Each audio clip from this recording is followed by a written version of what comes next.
Bom, agora a gente tem a honra de receber o professor doutor Eduardo Henrique Beber, que é graduado em Biologia pela Universidade Mackenzie, tem mestrado e doutorado em Anatomia Humana pela USP e é professor da Faculdade de Medicina da UFES, em Vitória, no Espírito Santo. O doutor Eduardo vai palestrar sobre o conhecimento anatômico como base no entendimento dos desvios do olhar e dos reflexos pupilares. Professor Eduardo, muito obrigado por ter aceitado o convite. É uma honra tê-lo conosco no nosso evento. Muito obrigado, viu? Então, eu que agradeço ao professor Flávio, é uma grande honra. Eu agradeço muito pela lembrança do meu nome, agradeço a coordenação do curso, a direção da Faculdade de Medicina, aí da Federal do Mato Grosso. Eu realmente me sinto honrado em participar de um congresso como esse, onde eu conheço, eu sei do nome de outros palestrantes que são referências nas suas áreas. Então, realmente, para mim é um privilégio, eu me sinto lisonjeado pela lembrança do meu nome e muito feliz em reencontrar um grande amigo, muito embora em ambiente virtual, mas é sempre uma satisfação poder conversar e reencontrar velhos amigos. Então, A honra é toda minha. que bom.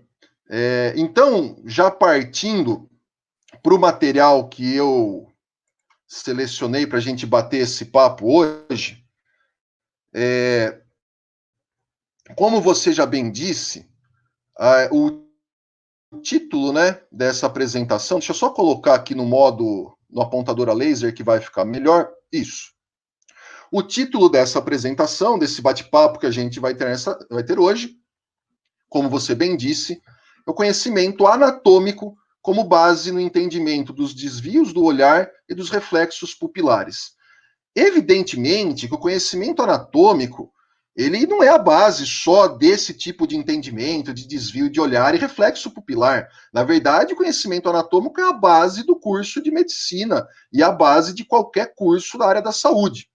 Mas eu acabei selecionando, né, essa pequena parte, né, do corpo humano, porque esses desvios do olhar, eles são sinais muito característicos, né, onde o estudante vai perceber isso, né, na sua vivência ao longo da própria universidade, depois no exercício da profissão, assim como os reflexos pupilares, eles são muito evidentes. E são fáceis, são sinais relativamente simples de você perceber, de você visualizar no indivíduo. Inclusive, muitos reflexos pupilares, eles existem, e até desvios do olhar, a gente vai bater esse papo, são possíveis, né, inclusive em indivíduos inconscientes, comatosos. Então, eles são de grande importância, e quando você tem esse entendimento anatômico, fica bastante simples de você entender o porquê que esses desvios acontecem, esses reflexos acontecem. Se você, de repente, estiver na área de imagem, né, um radiologista, de repente, você elencar qual é o melhor método de imagem, de investigação perante a suspeita que você tem, e as suspeitas, evidentemente, elas vão surgir, as hipóteses, baseado no seu conhecimento anatômico. Se você não conhece a anatomia de nada disso, não tem como você suspeitar e levantar hipóteses de absolutamente nada. Então, essa é a justificativa. Eu espero contribuir, pelo menos um pouco, né, no aprendizado das pessoas que vão assistir esta nossa aula.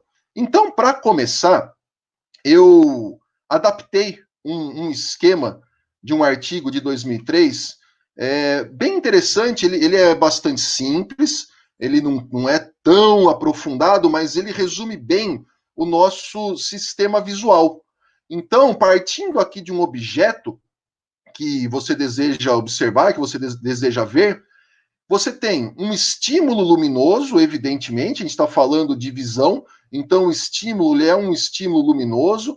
Esse estímulo luminoso ele vai penetrar no seu olho até atingir a camada nervosa, que é a retina, aonde essa imagem ela vai ser captada. A partir da retina, você tem o início né? Na verdade, os neurônios da retina já são os primeiros neurônios da via óptica, mas esses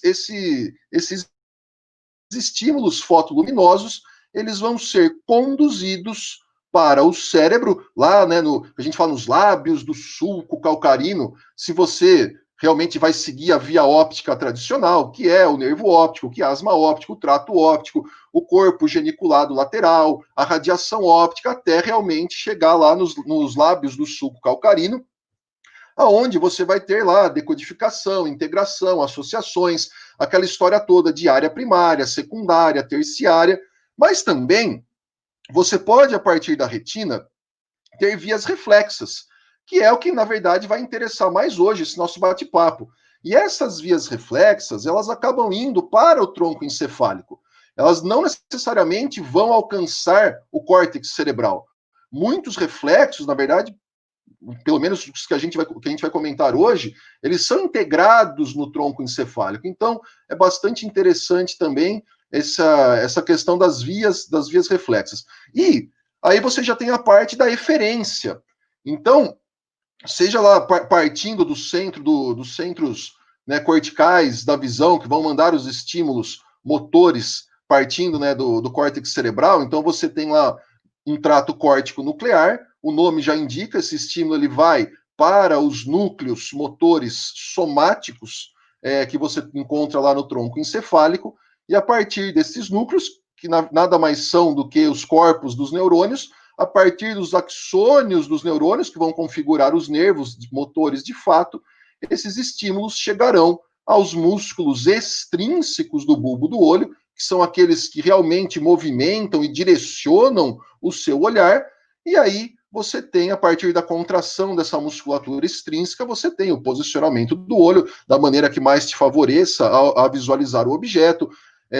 Você vai ter a regulação da luminosidade, ajustes de foco, mas aí já não é mais musculatura extrínseca.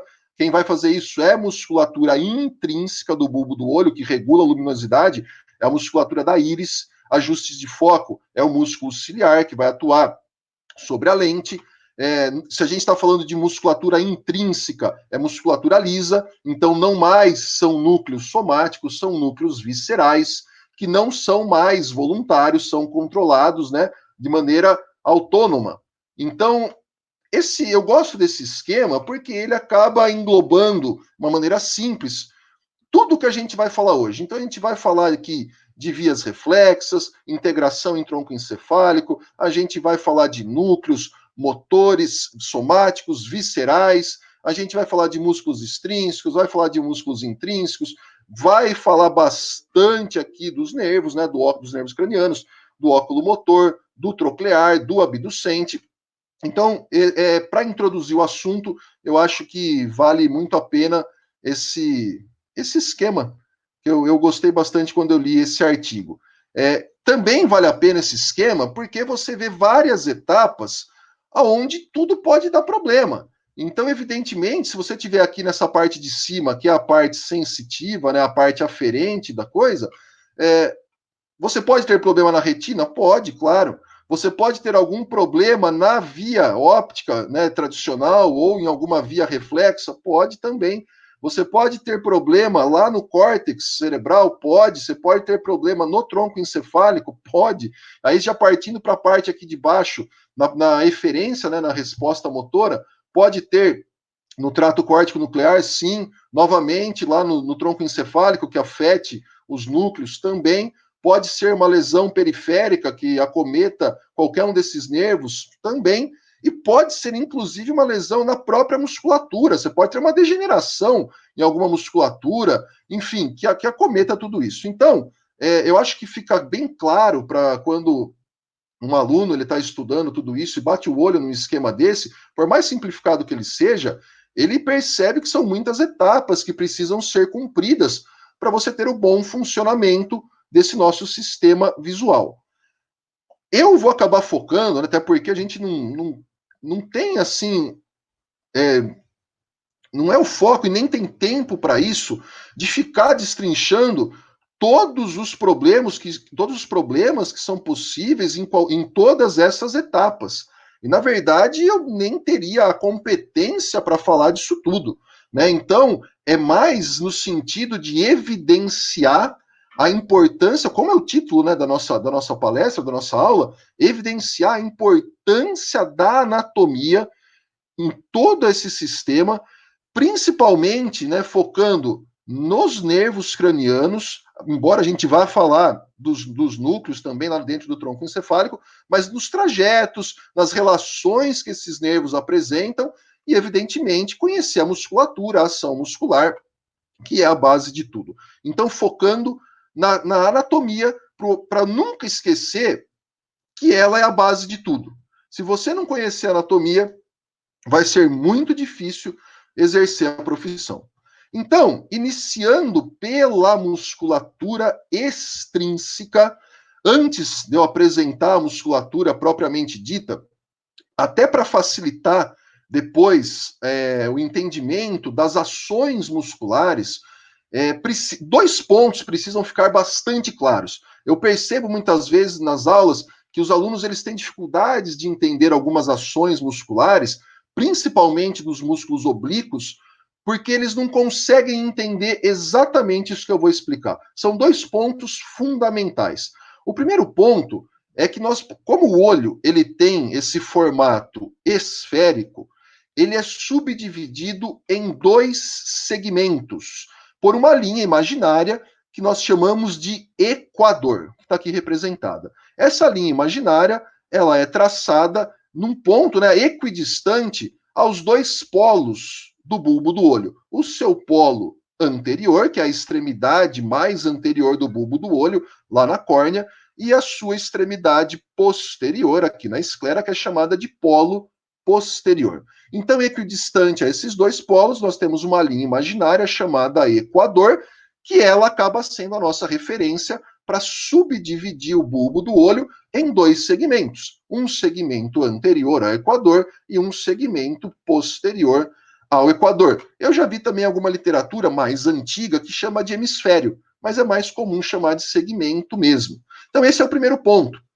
O segundo ponto é exatamente a divergência que existe entre o eixo óptico, que reparem que ele é paralelo à parede medial da órbita, em relação ao próprio eixo da órbita, que ele tem essa divergência de aproximadamente, arredondando aqui para 23 graus, para a lateral. Ele tem essa orientação.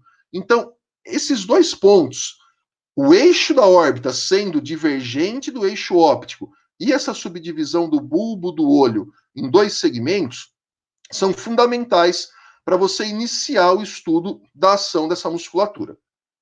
Então, agora sim, primeiro eu vou fazer uma apresentação dessa musculatura, algumas características mais gerais, depois eu vou falar da inervação dessa musculatura, e depois a gente fala da ação dessa musculatura. Porque aí, conforme eu for falando a ação natural, a ação normal dessa musculatura, em paralelo, a gente já fala de quando você tem algum acometimento, e nesse caso eu vou focar em acometimentos dos nervos, acometimento periférico, e aí como que seria o olhar numa situação de acometimentos nervosos. Então a gente faz esse paralelo de normal com patológico, digamos assim. Então, primeiramente, para apresentar esses músculos, isso daqui é uma vista anterior da órbita. Então, aqui nós temos o ádito da órbita, lá mais profundo é o ápice da órbita, e lá no ápice da órbita nós encontramos uma estrutura tendinosa em forma de anel,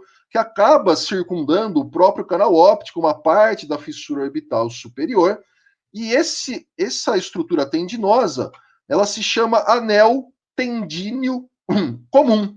E é comum exatamente porque a partir desse anel tendíneo comum, até a gente já está vendo aqui na imagem, acaba servindo de origem para 4 músculos. A mesma estrutura ela é comum a 4 músculos. Mas nós temos outros 2 músculos que se originam lá do ápice da órbita. Um a gente está vendo aqui diretamente do corpo do esfenoide, e um outro diretamente da asa menor do esfenoide, que não utilizam o anel tendíneo comum. Então, essa musculatura e essa musculatura direto do esfenoide e os outros 4 aqui do anel tendíneo comum. Existe um único músculo que vai se originar muito mais próximo aqui do ádito da órbita, que a gente vai ver já.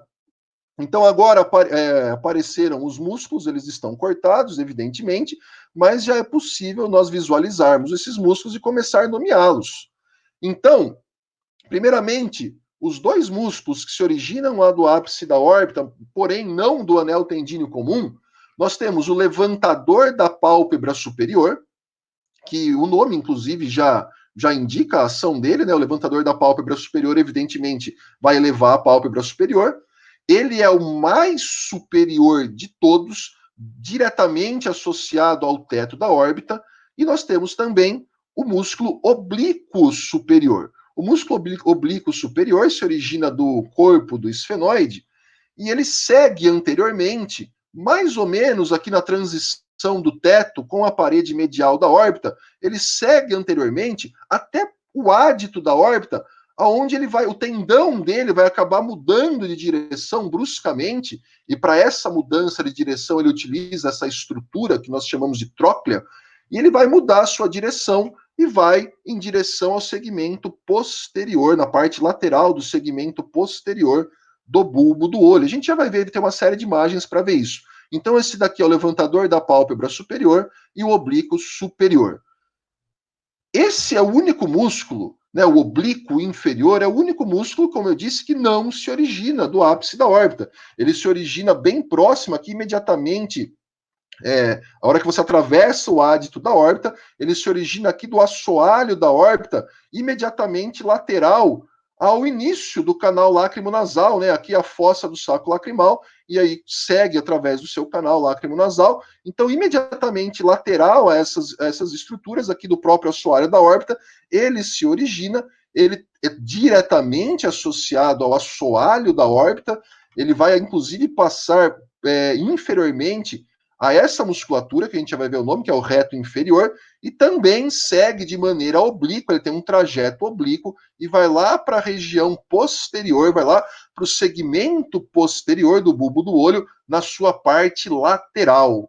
E agora, finalizando essa apresentação dos músculos, nós temos os 4 retos que compartilham a mesma origem, é o anel tendíneo comum, que são os 4 retos que recebem a nomenclatura baseado na forma que eles se inserem no bulbo do olho. Então você tem um reto superior que vai acabar se inserindo, todos eles se inserem aqui no segmento anterior do bulbo do olho, na esclera, né?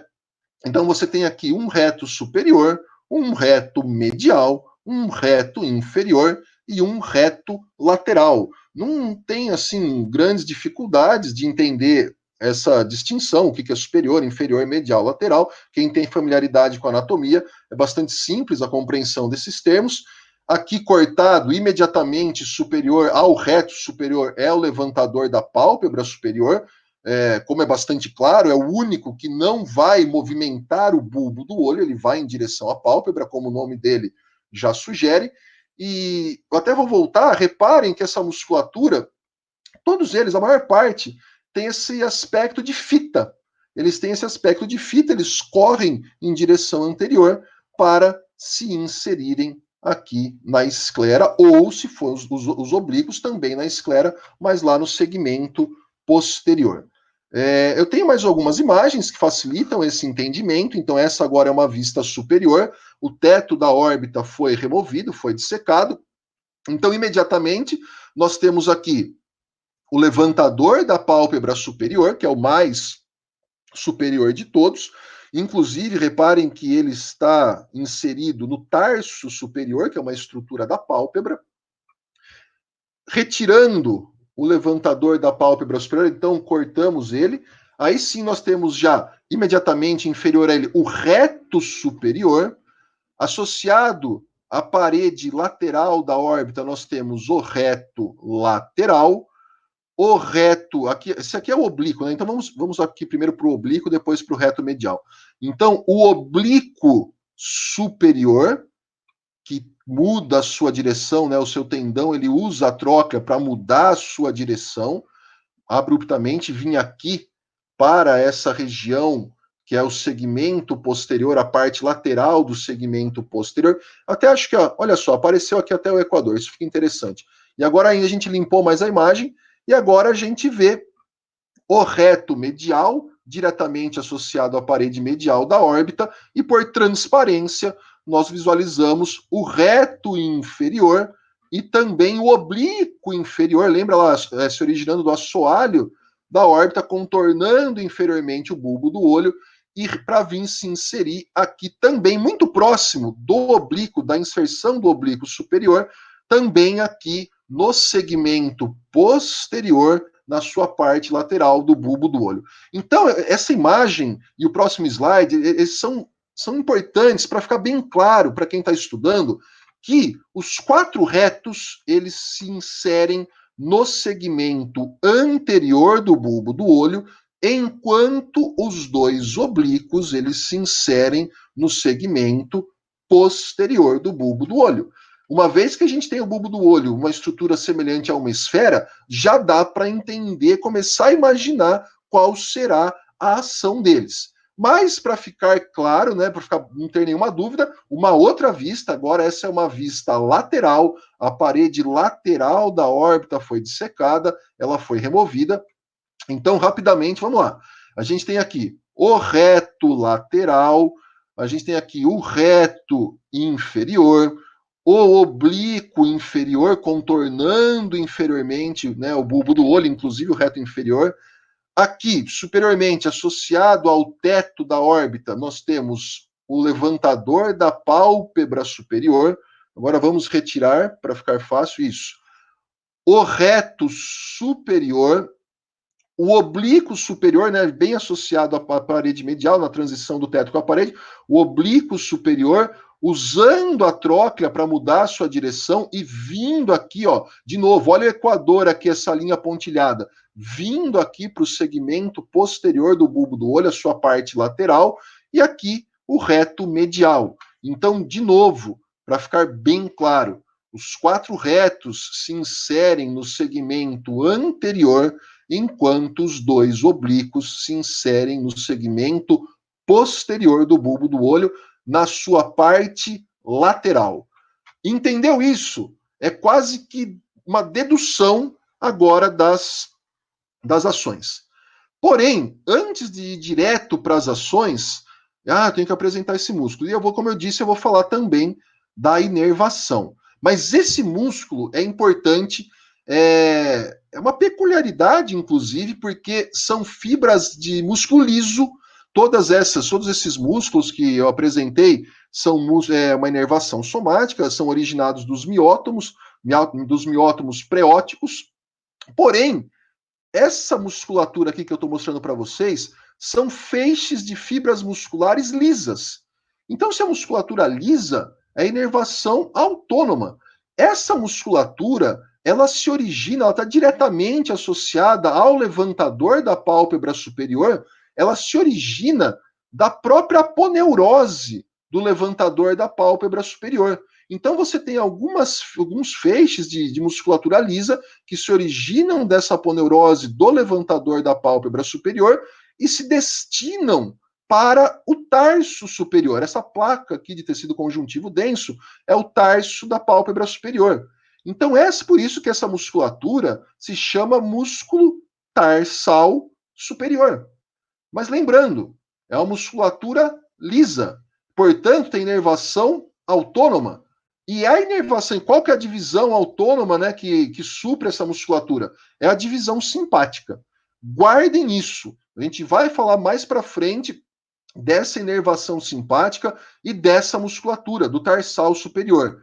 Guardem isso. Ele está indo lá para a pálpebra superior, para o tarso, né, superior da pálpebra superior. Não se esqueçam. E já que eu estou falando de inervação, agora, para esclarecer a inervação dos demais músculos. De todos esses 7 músculos que eu apresentei, como eu disse, eles são originados de somitos, então nós não temos uma inervação autônoma e não são originados de arcos faríngeos, então também não é uma inervação visceral especial, é uma inervação somática geral.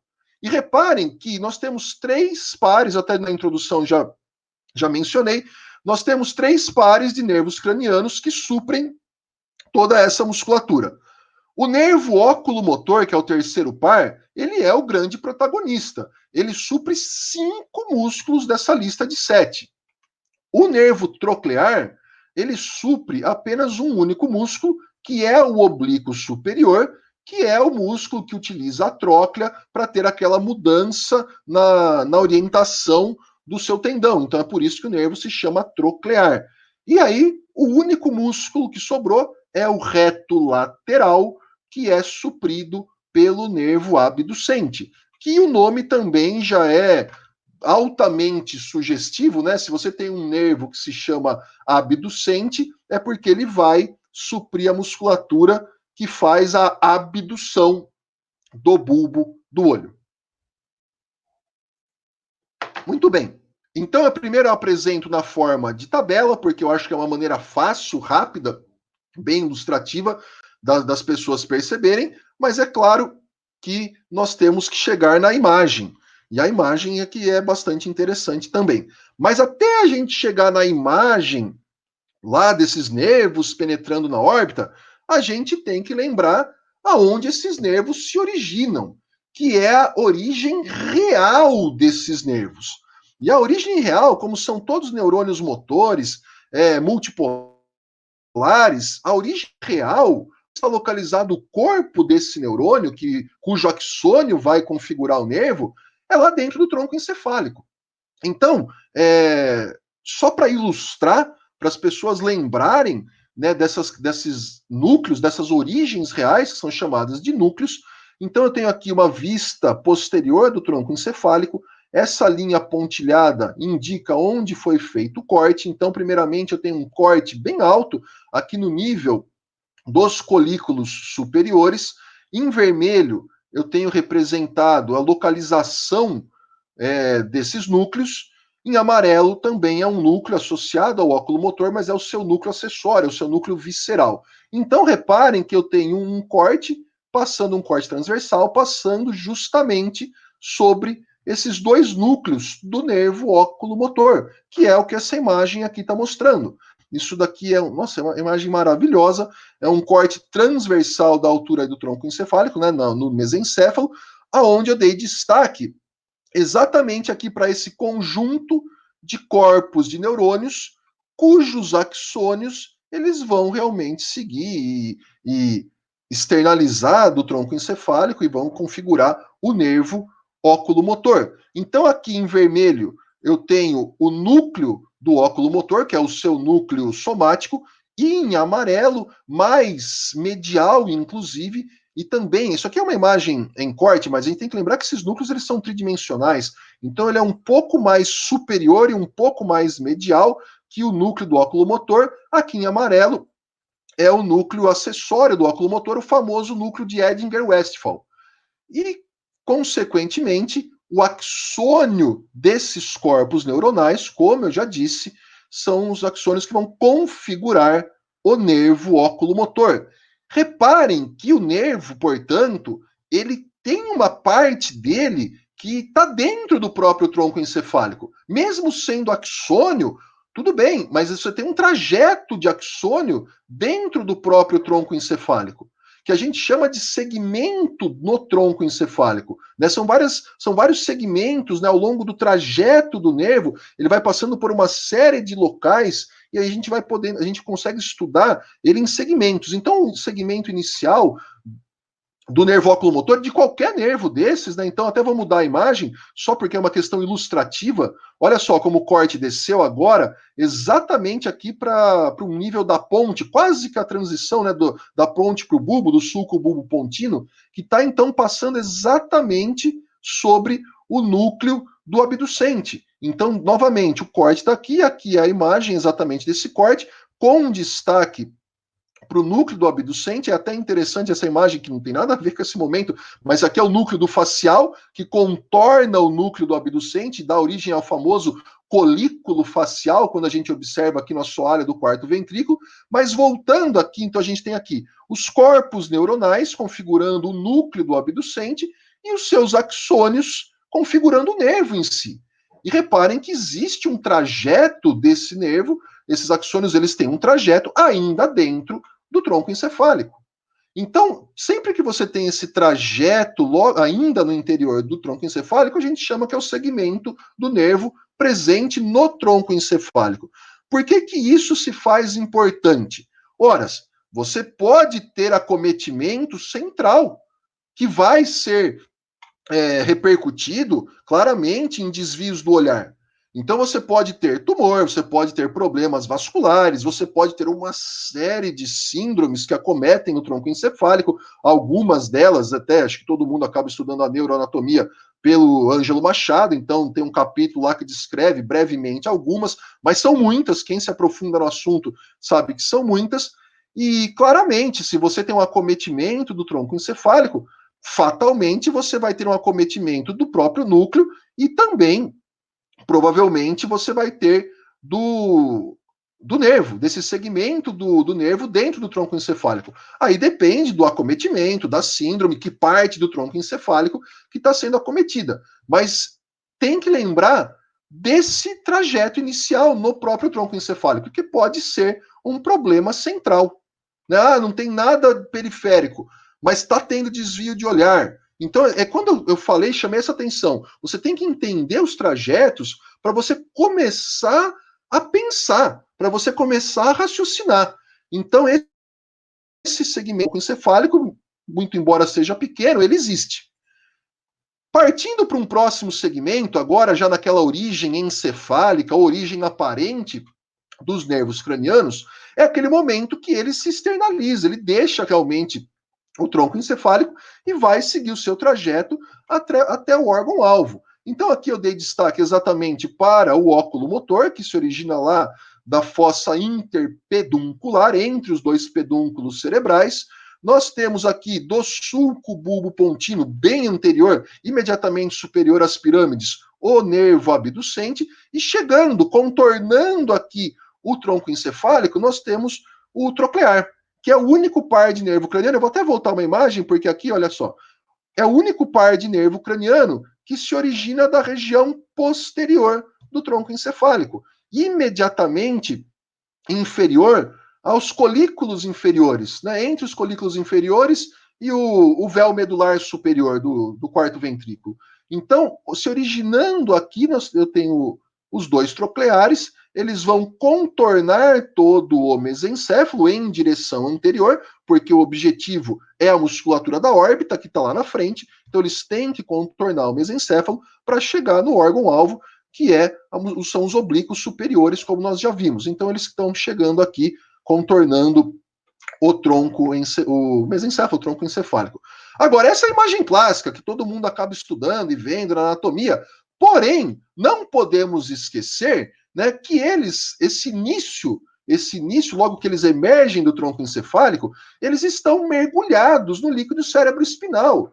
Lembra? Aí a gente tem que lembrar daquelas cisternas aracnoídeas, né? Aquele momento onde você tem uma quantidade aumentada de líquido cérebro-espinal por uma separação realmente da aracnoide da pia.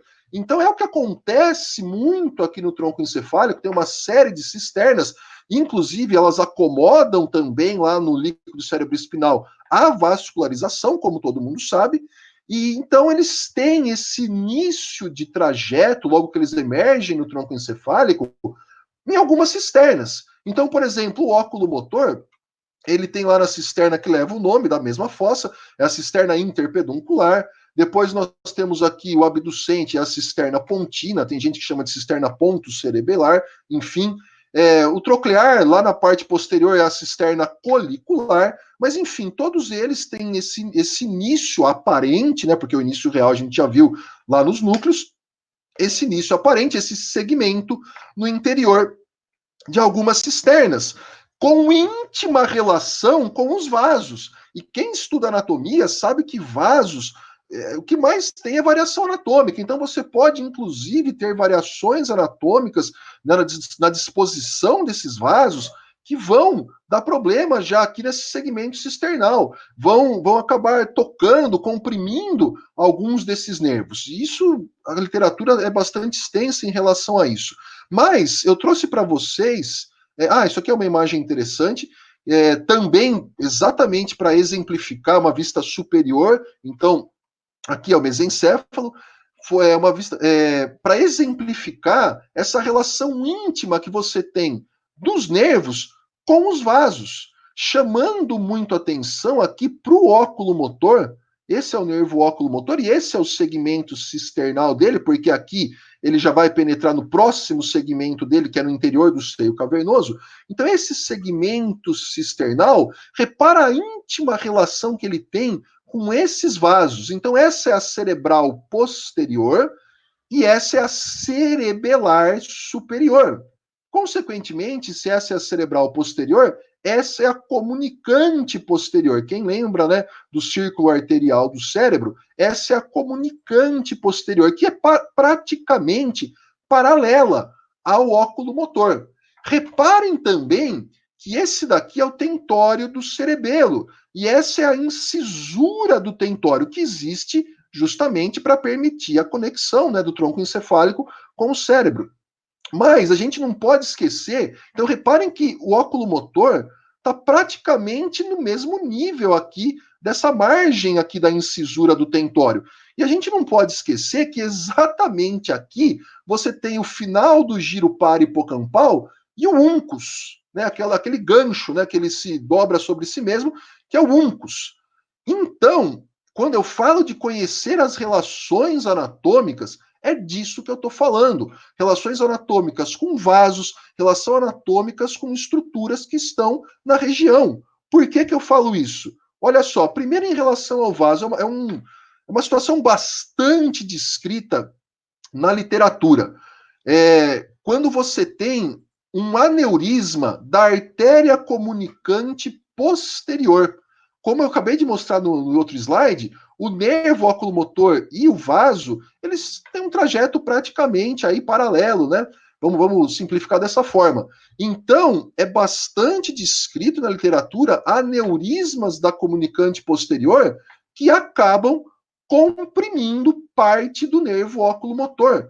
E, inclusive, é interessante isso, porque ele vai acabar comprimindo apenas por conta da relação anatômica da artéria com o nervo, esse aneurisma acaba comprimindo só a sua parte mais superomedial, que é exatamente onde você vai encontrar os axônios do seu componente parasimpático, que parte lá do núcleo de Edinger-Westphal.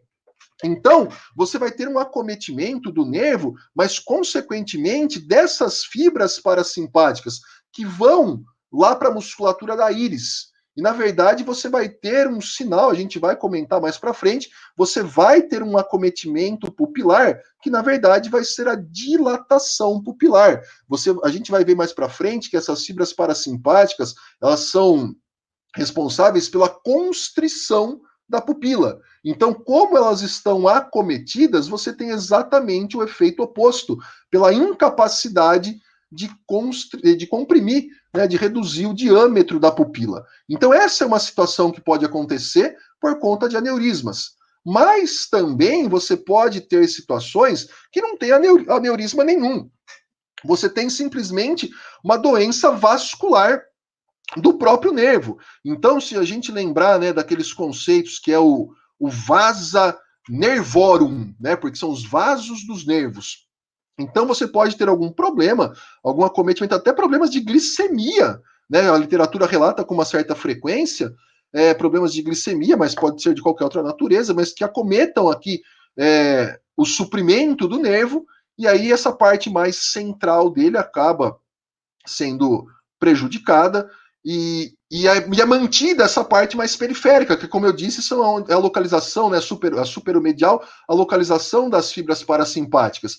Então, você vai ter o desvio de olhar característico, que a gente vai mostrar, mas você não tem um comprometimento da pupila. Então, olha que interessante. E vale a pena esse tipo de conhecimento para você começar, como eu disse, raciocinar e levantar hipóteses do que está acontecendo com aquele paciente.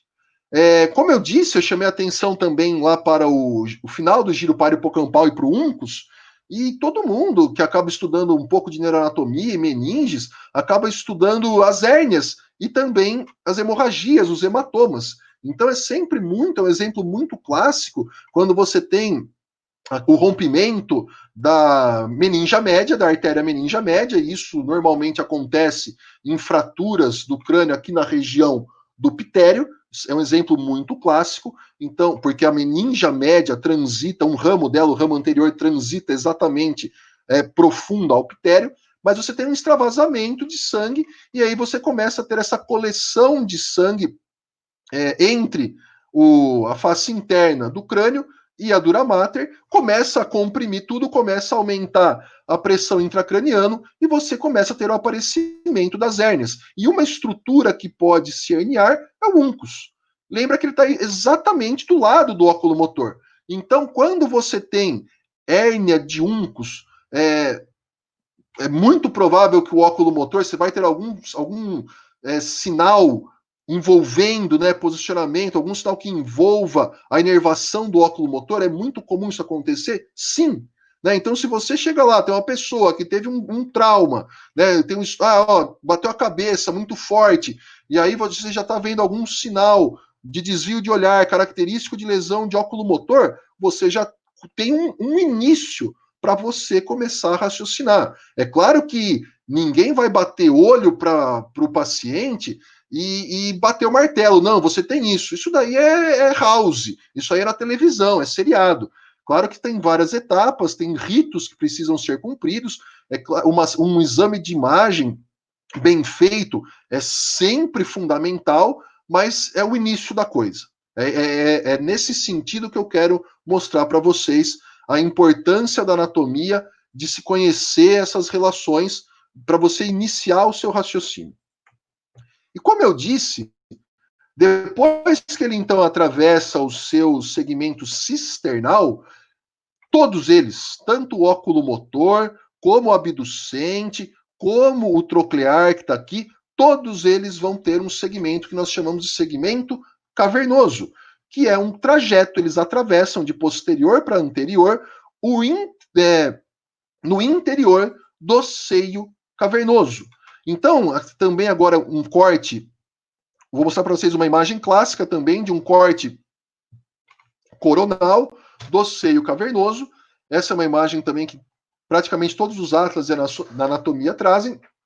Então, nós temos aqui encerrados na parede lateral do seio cavernoso o óculo motor, que é o mais superior deles, imediatamente abaixo dele o troclear. Depois nós temos duas divisões do trigêmeo, então nós temos aqui o oftálmico, o maxilar, e o sexto par de nervo, que é o abducente, é o único que não está encerrado nessa parede lateral, ele fica diretamente associado à carótida interna, que também apresenta trajeto no interior do seio cavernoso. Então, todo mundo que estuda cabeça e pescoço assim, tem que ligar um alerta quando se fala de seio cavernoso. É uma região realmente importante, porque passa a carótida interna, passam todos esses nervos, eles estão associados ao seio cavernoso. A gente não pode esquecer que esse é um seio da dura mater, então você pode ter alguma infecção aqui nesse seio que passa para a dura mater, que é uma meninge, então pode desenvolver uma meningite. Enfim, e as meninges são os envoltórios do sistema nervoso central, então é uma área que realmente merece atenção, o seio cavernoso. Por exemplo, só dois exemplos do que pode acontecer voltado, evidentemente, para o trajeto desses nervos que passam nesse segmento cavernoso.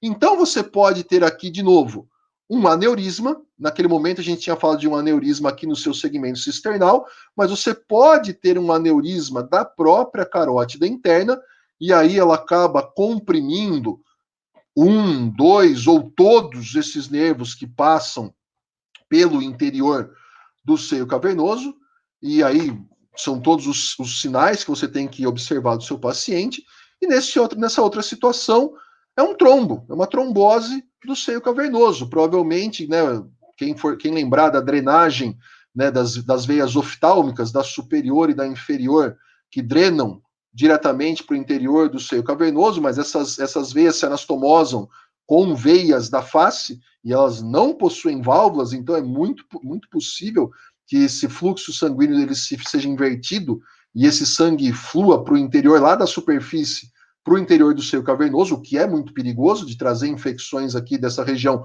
para o interior do seio cavernoso, mas você pode ter uma trombose do seio cavernoso que também acometa esses nervos, 1, 2, todos eles ao longo desse trajeto do seu segmento cavernoso. São somente exemplos do que pode acontecer. Em todos os segmentos você pode ter complicações. Como eu disse, eu não tenho nem a competência de a gente se aprofundar nisso tudo, até porque são assuntos imensos. Mas é só para ligar o alerta na hora que você estiver estudando isso e praticando isso, que é o mais importante. E aí sim, depois que todos esses nervos eles atravessam o seio cavernoso, eles atravessam a fissura orbital superior, deixando a cavidade craniana, a fossa média do crânio, para realmente chegar na órbita. Então, a fissura orbital superior é a considerada a origem craniana, a origem óssea desses nervos. Então, primeiramente, eu tenho aqui na ilustração o óculo motor. Então, o óculo motor, que é, agora eu falo evidentemente do segmento orbital, é o segmento final de todos esses nervos. Então, o óculo motor ele penetra na órbita pela fissura orbital superior, ainda confinado, encerrado pelo anel tendíneo comum, e logo que ele penetra, ele já se divide, ele já se bifurca em dois ramos, um ramo superior, que vai suprir o reto superior e o levantador da pálpebra superior, e essa ramificação, né, esse momento que ele se conecta com a musculatura é sempre pela face interna, vamos dizer assim, da musculatura, e nós temos aí um ramo inferior, que como a imagem mostra muito bem, você vai para o reto medial, vai para o reto inferior e para o oblíquo inferior, como a gente já viu na tabela, naquela tabela lá, bem claro, a gente já sabe quais são os músculos que são supridos por cada nervo. Aproveitando a imagem, e isso vai aparecer hoje, a gente encontra aqui um gânglio parasimpático, chamado de gânglio ciliar. É um conjunto de corpos de neurônios que vão emitir prolongamentos, axônios, que vão conduzir estímulos parasimpáticos para o interior do bulbo do olho, para a musculatura lisa, para os músculos intrínsecos. Mas reparem que você tem uma conexão do ramo inferior do óculo motor com o gânglio ciliar. É a chamada raiz parasimpática do gânglio ciliar, que a gente vai bater um papo mais para frente na aula, mas já mostrando aqui para vocês o gânglio ciliar. Sempre, né, ele fica uma maneira boa de localizar, ele fica entre o reto lateral e o próprio nervo óptico, que estaria aqui vindo, né, atravessando o canal óptico. Mas então, vamos seguir. Agora apareceu o nervo troclear. O nervo troclear também deixa o seio cavernoso, atravessa a fissura orbital superior, não passa aqui pelo interior do anel tendíneo comum, ele é bastante superior na órbita, bastante associado ao teto da órbita, ele contorna superiormente o próprio levantador da pálpebra superior para alcançar o oblíquo superior, que é o único músculo suprido por esse nervo. E por fim, se estendendo aqui na face interna do reto lateral, esse daqui, evidentemente, é o abducente. Então, todos estão apresentados, todos os segmentos, né? Então, desde o segmento lá no interior do tronco encefálico, depois do cisternal, depois do cavernoso, do segmento orbital, e em todos eles você pode ter problemas. Mas, inclusive, no segmento orbital pode ter problemas. Sim, sim. Lembra que a órbita, todos esses espaços presentes na órbita, eles são preenchidos por um tecido adiposo. Então, você pode ter tumores nesse tecido adiposo, lipomas, você pode ter tumores de outra natureza, você pode ter até sinusite, porque aqui na parede medial você tem as células etimoidais, você pode ter até uma sinusite que causa uma erosão óssea e extravasa para o interior da órbita, assim como eu não comentei no segmento cavernoso, mas eu já li relatos até de sinusite no próprio seio esfenoidal, porque o seio cavernoso é do lado da célula turca e no interior tem o seio esfenoidal, então você pode ter até sinusites que extravasam para esses segmentos. Na órbita, então, você pode ter comprometimentos das estruturas da própria órbita, ou até, só para ilustrar também, a famosa fratura de órbita, a fratura de blowout, né, que o conteúdo ele é em explosão, ele normalmente você tem um impacto muito grande, aumenta a pressão da órbita e aí você acaba tendo uma fratura das paredes mais frágeis e bastante descrito é a fratura do assoalho, onde esse conteúdo extravasa para o interior do seio maxilar. Então, evidentemente, se essa situação ocorrer, então aqui é uma vista lateral, é só para ilustrar, aqui uma vista anterior, onde o conteúdo da órbita, uma parte desse conteúdo, ele vai realmente cair, ele vai extravasar, ele fica com esse aspecto de gota, né, para o interior do seio maxilar, e aqui, num exame de imagem, exatamente essa situação, onde você teve uma fratura de blowout, uma fratura do assoalho da órbita com esse conteúdo que extravasou para o interior do seio maxilar.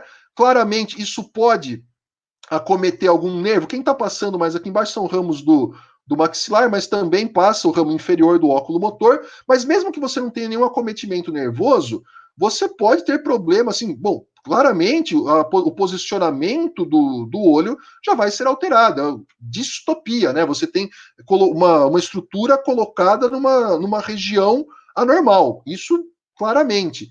Mas nós temos uma série de fáscias que revestem esses músculos, cápsulas que revestem o bulbo do olho, a própria periórbita que reveste todo o conteúdo da órbita, e tudo isso é tecido conjuntivo, então tudo está interconectado. Então, às vezes, você nem tem um conteúdo assim que extravasa para o interior do seio maxilar, mas você tem só uma linha de fratura aonde esse tecido conjuntivo ele já se prende nessa, vamos chamar de rachadura, nessa linha de fratura, e isso já é o suficiente para limitar e você ter algum prejuízo na movimentação dessa musculatura. Então, de novo, eu quero chamar atenção para tudo que pode acontecer de errado ao longo do trajeto dessa inervação, que vai ser determinante na movimentação da musculatura do bulbo do olho. E agora sim, já apresentei para vocês os músculos, a gente já comentou quem são os nervos, o trajeto desses nervos, tudo que pode acontecer de errado, tudo não, né? Pinceladas, na verdade, porque tem muitas coisas que podem acontecer errado. Você pode ter hipertensão naquele segmento cisternal, você pode ter um aumento da pressão, hipertensão do líquido cérebro-espinal, e também acometer o nervo naquele segmento cisternal, principalmente o abducente, né? Porque ele está encostado no clivo e depois ele passa do lado do ápice da parte petrosa, enfim, são muitas e muitas situações que podem acontecer. Mas lembrando a anatomia, tudo fica mais fácil. Então, agora sim, rapidamente, eu vou apresentar para vocês a ação dessa musculatura, porque se você conhece a ação normal, você vai ser capaz de avaliar uma situação anormal. Esse que é o paralelo, essa que é a comparação. Então, primeiramente aqui, nessa vista superior em destaque, tenho aqui o reto medial e o reto lateral. Eu começo exatamente por esses dois, porque são os mais fáceis de entender, eles estão alinhados, né? Eles estão os dois alinhados aqui no mesmo plano transversal, então é bastante fácil da gente entender a hora que se contrai o reto medial, que ele vai direcionar o bulbo do olho, a pupila, em direção medial, que a gente chama de adução. E, evidentemente, a hora que o reto lateral se contrair, também vai direcionar a pupila para o lado oposto, para a lateral, que nós chamamos de abdução. Né? O nervo abducente é o que vai inervar a musculatura que causa a abdução aqui do bulbo do olho. Bastante simples, só fazem isso. Um é antagonista do outro, antagonistas puros, não tem nenhuma complicação em entender isso daqui.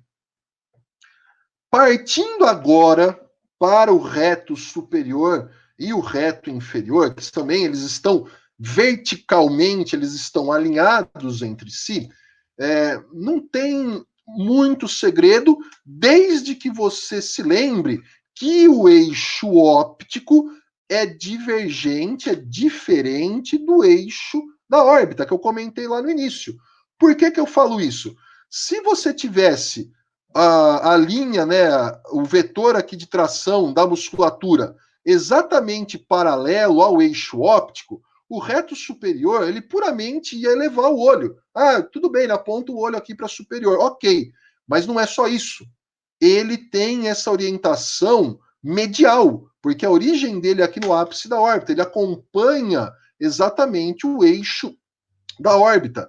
E, inclusive, quando a pessoa for aí, de repente, alguém for seguir na oftalmologia, na oftalmoneurologia, tem toda uma série de testes para avaliar a função da musculatura, uma série realmente, inclusive que você pede para o paciente posicionar o olho em determinadas posições, e aí você fala, olha para cima, olha para baixo, enfim. Tudo isso existe. Quem for seguir nessas especialidades, fatalmente, não vai ter como fugir disso, mas aqui é um passo até antes, mais simplificado. É o basicão da coisa. Então, se você tem essa tração aqui para superior e medial, evidentemente o reto superior, ele não só eleva, como ele também aduz o bulbo do olho. E aí, olhando nessa imagem aqui da esquerda de novo, olha o reto inferior lá embaixo. É a mesma coisa, eles são paralelos verticalmente. Só muda que um está superiormente no bulbo do olho e o outro está inferiormente. Então tá aí. O reto inferior, ele vai fazer o quê? Ele vai fazer o abaixamento também do bulbo do olho, mas também faz a adução. Então, também não vejo grandes complicações em entender isso, desde que você entenda que os dois estão inseridos aqui no segmento anterior e que o eixo deles, né, acompanha o eixo da órbita e não o eixo óptico. E agora a gente parte para os dois oblíquos, o oblíquo superior e o oblíquo inferior.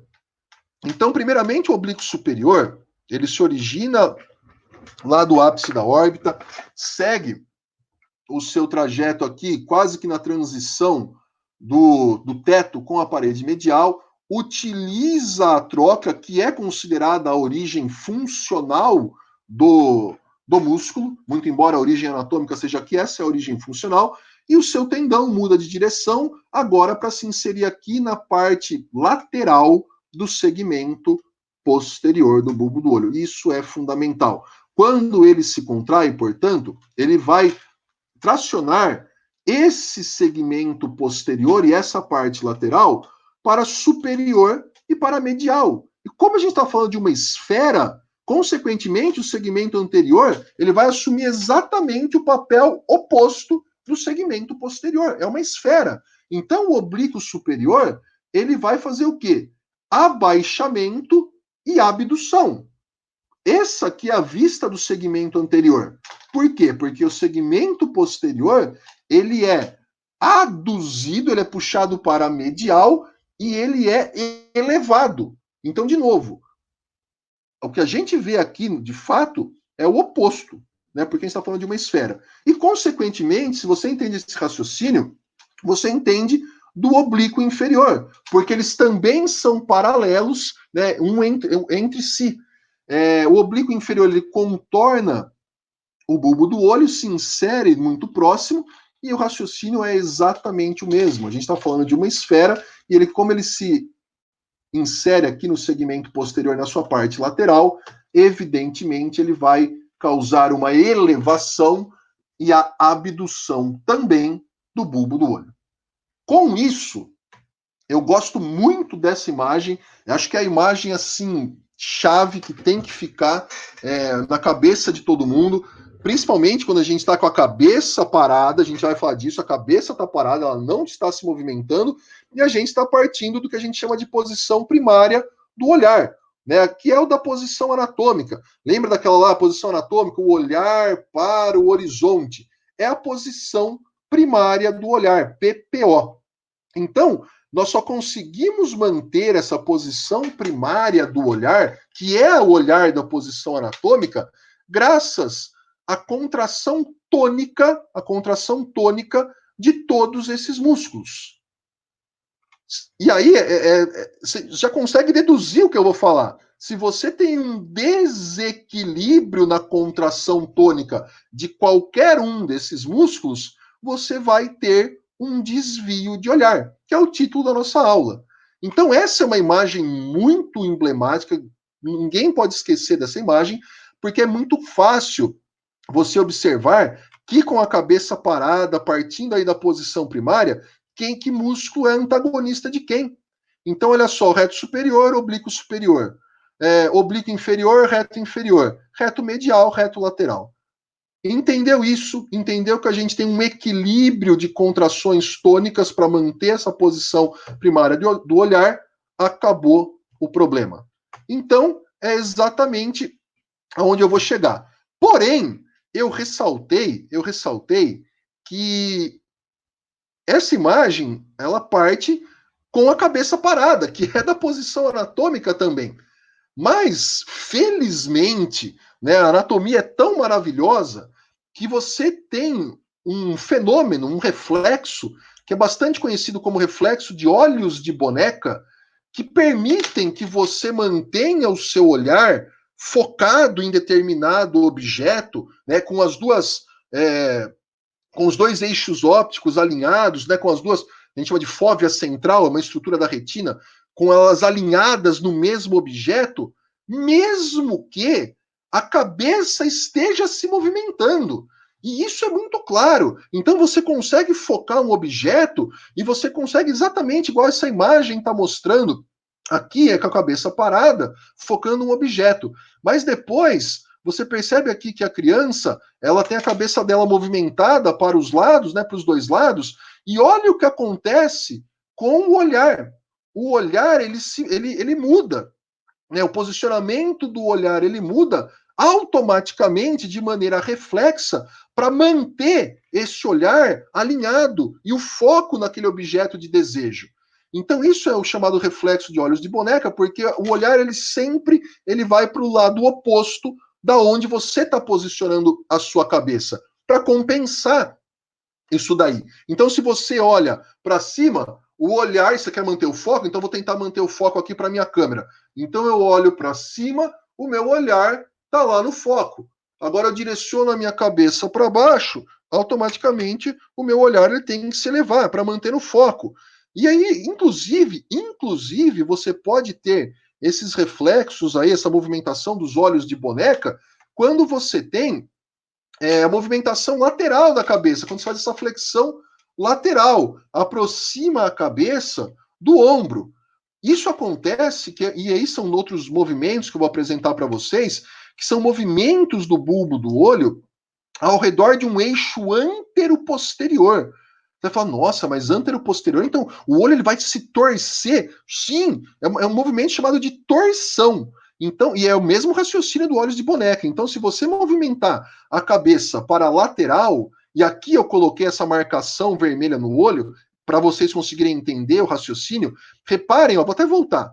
Reparem que, a princípio, o olho ele vai acompanhar a movimentação da cabeça. Olha a marcação indo. Só que isso não acontece. Você tem um movimento que é chamado de rotação medial ou enciclodução, né? Os clínicos chamam de enciclodução, que compensa e retornam esse bulbo do olho para você manter o eixo óptico alinhado no objeto de desejo. Isso é maravilhoso. A gente não consegue fazer rotação medial com a cabeça parada. São movimentos que dependem da movimentação da cabeça, dessa movimentação, né, dessa flexão lateral. Quem que faz enciclodução? Aí é fácil de entender também. Se entender a musculatura, fica fácil. É o reto superior e o oblíquo superior. São os dois músculos que estão lá associados à superfície superior do bulbo do olho. E, de certa forma, tem origens mediais, seja lá no ápice da órbita ou seja na tróclea, tanto faz, mas tudo é medial. Então, essa é a rotação medial. E o oposto é verdadeiro. Se você faz uma rotação, se você aproxima a cabeça, né, nesse sentido, o olho, ele, a princípio, ele está rotacionando, acompanhando a cabeça. Mas é evidente que isso não acontece. Aí você tem o quê? Uma rotação lateral do bulbo do olho, sempre o oposto, a cabeça para um lado, o bulbo do olho para o outro. Ou a exciclodução, né, pelos clínicos, o pessoal usa muito esse termo, esse cicloadução, e quem que vai fazer a rotação lateral? Os dois músculos que estão associados à superfície, né, inferior do bulbo do olho, o reto inferior e o oblíquo inferior.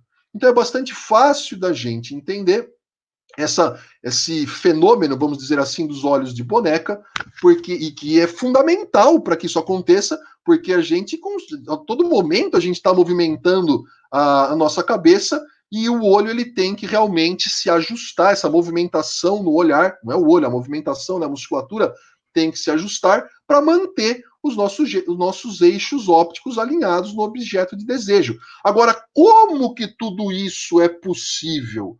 Então vamos lembrar um pouco da neuroanatomia, né? Isso maravilhosamente bem é possível.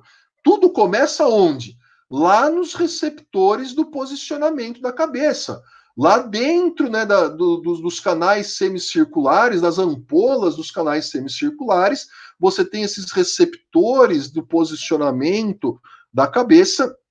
Esse estímulo, ele então é levado pelo nervo vestíbulo coclear, é o oitavo par de nervo, ele é levado para núcleos no interior do tronco encefálico, que são os núcleos vestibulares.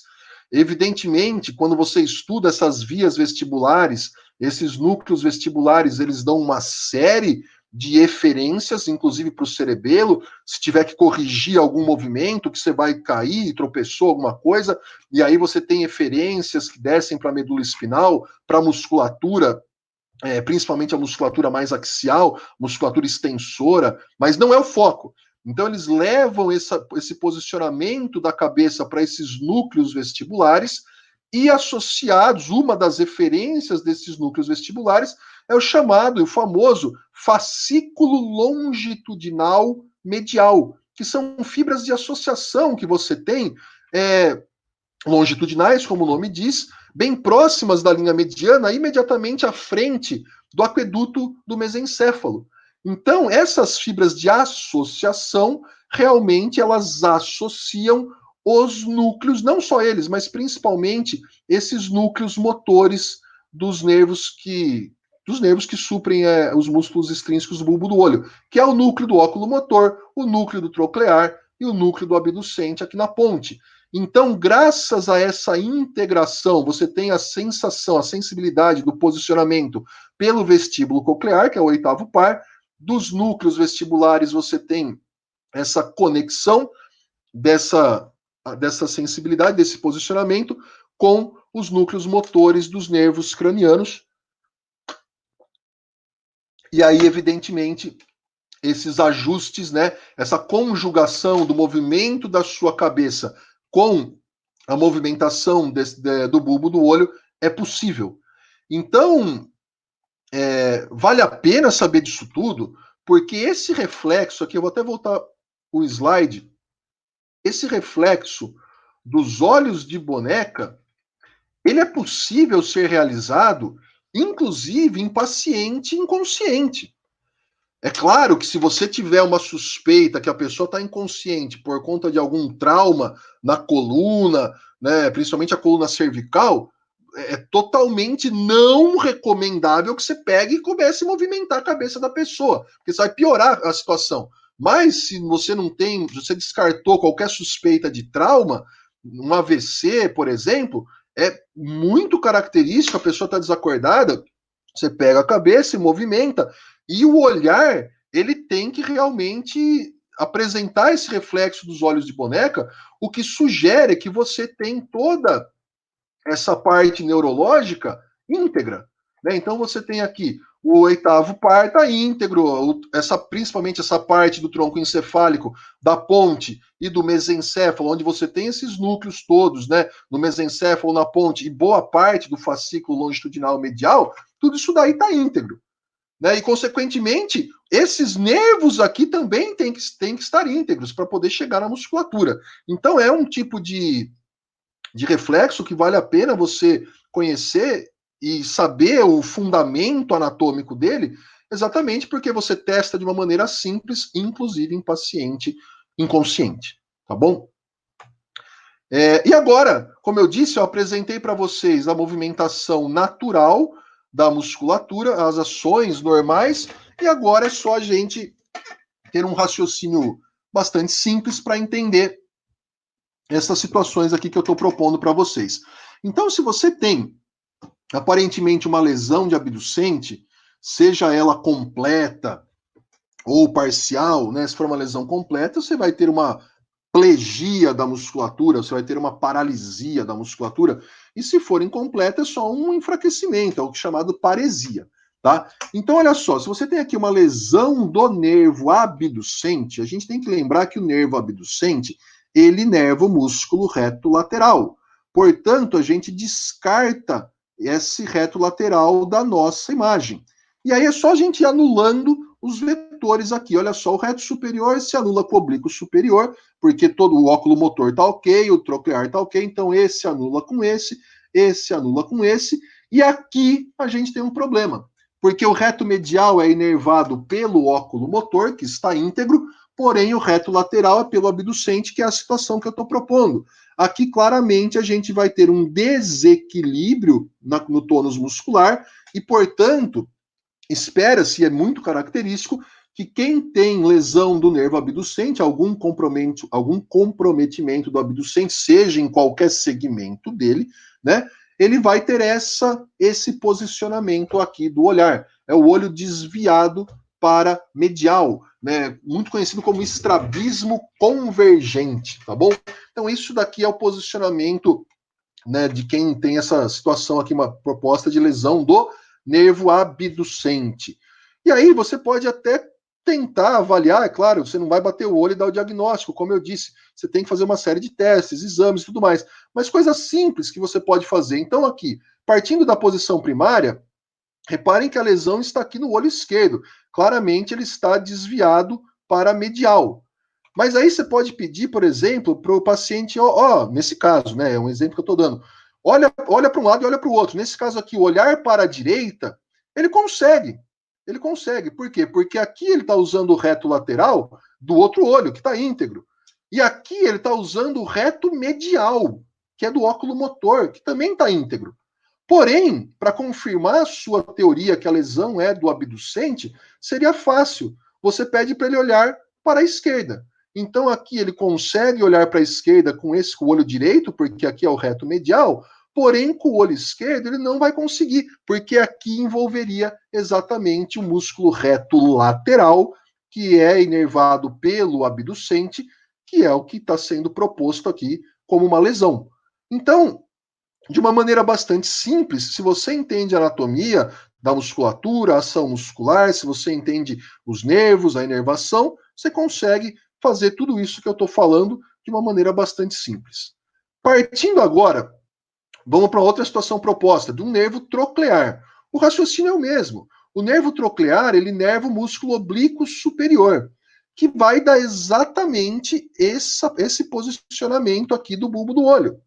Então, é só de novo ir anulando aqui os vetores de força e você vai ter um desequilíbrio entre o reto superior, que é inervado pelo óculo motor, e o oblíquo superior. Então, o que você espera? Como é que você espera encontrar o olhar numa situação dessa? Direcionando, apertei errado. Direcionando para cima e para medial, né, para superior e para medial, que é a ação do reto superior. Por quê? Porque ele não está contrabalanceado pelo oblíquo superior, porque a gente tem uma lesão do nervo troclear. Então é bastante simples. Essa imagem que eu disse para vocês, tem que ter isso na cabeça, principalmente numa situação de PPO. Como é que é a PPO de um indivíduo que tem alguma dessas lesões? É assim. Essa daqui é a bem clássica, né? Não é tão fácil encontrar uma lesão pura de troclear, às vezes está envolvido com outras lesões de outros nervos, mas aqui é uma aula para fins didáticos, então isso daqui é o bem característico do troclear. Aqui, olha só, isso aqui é uma lesão de troclear do olho esquerdo. Ah, mas ele não está apontado tão para medial, ele está só para cima. Aí envolve em outras questões, ele tem realmente uma hiperfunção do oblíquo inferior também, nesse caso, que acaba apontando um pouco para a lateral, então impede que ele seja totalmente medial, mas enfim, ele está mais superior. É claro aqui que a deficiência você tem no olho esquerdo, e aí algumas imagens. Então você pede, por exemplo, para ele olhar, né, para um lado, você percebe que ele, olhar no caso para a direita, ele consegue, porque aqui você está envolvendo o reto medial, que não tem problema nenhum, isso aí é óculo motor. Você pede para ele olhar para a lateral, ele também consegue, porque aqui é abducente, então não tem problema nenhum. Aí você fala para ele olhar, né, para superior e para lateral, ele também consegue, porque isso daqui é oblíquo inferior, que inclusive tem uma hiperfunção, que é óculo motor, não tem problema nenhum. Agora, quando você pede para ele olhar para baixo e para lateral, muito embora ele consiga um pouco, compara com esse outro olho. Então é bastante nítido que aqui ele tem uma dificuldade nessa movimentação. Provavelmente esse indivíduo, não estamos falando de uma lesão completa, isso daqui não é uma plegia, é uma paresia, mas é nítido que ele tem uma dificuldade nessa movimentação. Partindo agora para a lesão do óculo motor, que é o que inerva a maior parte, aí você fala, nossa senhora, mas ele inerva vários músculos, para onde que esse olho vai apontar? É sempre o mesmo raciocínio. É como se você fosse apagando aqui todos os músculos que o óculo motor inerva. Então você apaga o reto superior, apaga o oblíquo inferior, apaga o reto medial, apaga o reto inferior e sobra só quem? O reto lateral e o oblíquo inferior, porque aqui é abducente e aqui é troclear. Então você tem lateral e aqui para inferolateral. Você faz uma soma desses vetores e, evidentemente, o olho ele tem que apontar aqui, meio, né, um meio termo entre lateral e inferolateral, que é exatamente isso daqui. Essa é a posição bem característica da lesão do óculo motor. Não podemos esquecer que, muito embora não esteja representado aqui, que tem um músculo que a gente falou que se chama levantador da pálpebra superior, que também é inervado pelo óculo motor. E se a lesão é no óculo motor, ele vai ser afetado também. Então, se a ação dele é levantar a pálpebra superior, e ele está lesionado, o nervo está lesionado, o músculo não está atuando, espera-se que você tenha uma pitose palpebral, que a pálpebra caia. Isso é muito esperado. E é realmente um sinal muito característico da lesão do óculo motor. Então eu tenho uma série de imagens aqui, né, seguindo essa linha de raciocínio. Olha só, o que chama atenção de cara aqui, na verdade, muito mais que o desvio do olhar, é a pitose palpebral, que inclusive aqui colocaram até um esparadrapo para tentar manter um pouco essa pálpebra pelo menos um pouco aberta. Mas você percebe também que o olho aqui, ele está na posição bem característica da lesão do óculo motor, que é lateral para lateral e inferior, né? Essa aqui é a posição. E aí você pode também começar com aquela coisa, aquela brincadeira de direcionar o olhar do paciente, né? Brincadeira no bom sentido, né? Direcionar o olhar do paciente para você avaliar a função de outros nervos, de outros músculos. Então, se você pega, olha só para a lateral, ele vai conseguir, porque aqui é o reto lateral, é nervo abducente. Se você agora falar, olha para a medial, não vai conseguir, porque aqui é reto medial, é óculo motor, não consegue. Vamos ver aqui. Se você fala para ele olhar para superior e para medial, também não consegue. Por quê? Porque aqui você tem reto superior, também é óculo motor, não vai conseguir. Aqui agora, se você falar, olha para inferior e para medial, que envolveria o reto inferior, também não consegue. Então você começa a pedir, né, essas provas de apontamento visual para você avaliar se tem comprometimento de outros nervos, uma vez que principalmente lá no seio cavernoso, eles passam todos pelo interior do seio cavernoso. Então a chance de você ter acometimento de mais de um nervo é bastante grande. Essa é uma imagem muito clara, né, uma foto muito característica também, de novo, de uma lesão do óculo motor. Então, olha só, pitose palpebral e o olho totalmente desviado, né, para a lateral e para a inferior. E também, aqui eu já chamo a atenção para a próxima parte da nossa aula, porque no título da aula eu falava dos reflexos pupilares. Então, vamos dar uma olhada na pupila desse paciente. Aqui a gente tem a pupila de um tamanho do olho que está normal, e olha aqui o tamanho dessa pupila, como está aumentada. Existe sim o comprometimento pupilar. A gente não pode esquecer que o óculo motor ele tem dois componentes funcionais. Ele tem o seu componente somático, mas tem o seu componente parasimpático, exatamente para a musculatura da íris, que é o que eu vou mostrar para vocês agora. Então, até peço desculpas porque essa imagem não está com uma resolução tão boa, mas ela é muito boa, fica muito claro para a gente entender a musculatura da íris. Então, nós temos dois músculos na íris. De novo, tudo isso é musculatura lisa, portanto, é tudo inervação autônoma. Nós temos fibras circulares que circundam a pupila, que é o nome dessa abertura por onde a luz passa. Então, essas fibras circulares é o músculo esfíncter da pupila. São essas fibras que são inervadas pelos estímulos parasimpáticos, né, vindos pelo óculo motor, originados lá no núcleo visceral, lá no núcleo de Edinger-Westphal, e nós temos também fibras que se irradiam a partir da pupila. Essas fibras que se irradiam são fibras que nós chamamos de músculo dilatador da pupila. Evidentemente, porque vai dilatar a pupila, enquanto que o esfíncter vai comprimir. E reparem que esse dilatador da pupila é de inervação simpática. Por que é importante saber isso? Exatamente para você avaliar os reflexos pupilares. Então, são termos muito consagrados, né, na clínica. Isso aqui é um GIF, né, nem está mais na moda o GIF, mas é um GIF animado, mostrando realmente só para ilustrar como você tem essa questão da pupila se dilatando e se constringindo.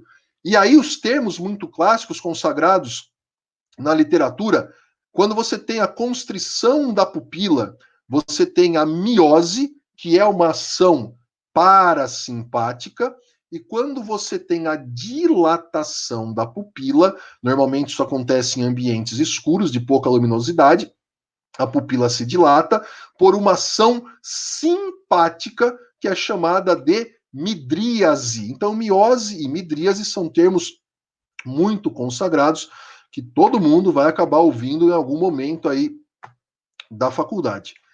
E aí, só para lembrar, como que esses estímulos autônomos, simpáticos e parasimpáticos, eles alcançam essa musculatura da íris. Então, isso também vale a pena você entender, porque se você tiver algum reflexo pupilar, você tem que tentar raciocinar onde que está o problema. Algum acometimento pupilar, você tem que tentar entender aonde que está o problema. Então, por onde que chegam os estímulos simpáticos e ou os estímulos parasimpáticos? Bom, os estímulos parasimpáticos, eles vêm, então, lá vem pelo nervo óculo-motor, saem lá do núcleo acessório do óculo-motor, seguem pelo nervo óculo-motor, depois seguem pelo seu ramo inferior, como a gente já viu, e aquela conexão entre o óculo-motor e o gânglio ciliar, que é a chamada raiz parasimpática do gânglio ciliar. Esse gânglio é um gânglio parasimpático, então você tem sinapse aqui entre os neurônios pré-ganglionares e os pós-ganglionares. Então, os corpos dos neurônios pós-ganglionares configuram o gânglio ciliar, cujos axônios seguem em direção ao bulbo do olho, penetram de fato no bulbo do olho, e esses axônios acabam originando o que nós chamamos de nervos ciliares curtos, porque eles são curtos de fato.